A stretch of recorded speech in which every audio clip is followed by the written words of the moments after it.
Hello, I'm Firas Shaddoud, the owner of Sunrise Half Round.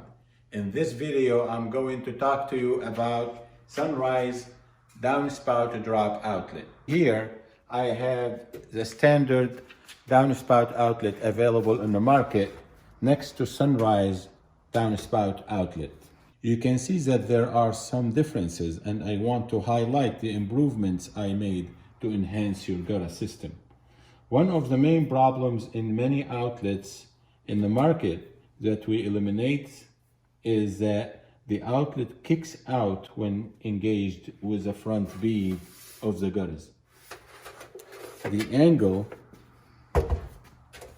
of the other outlets available in the market shows that it kicks out a little bit.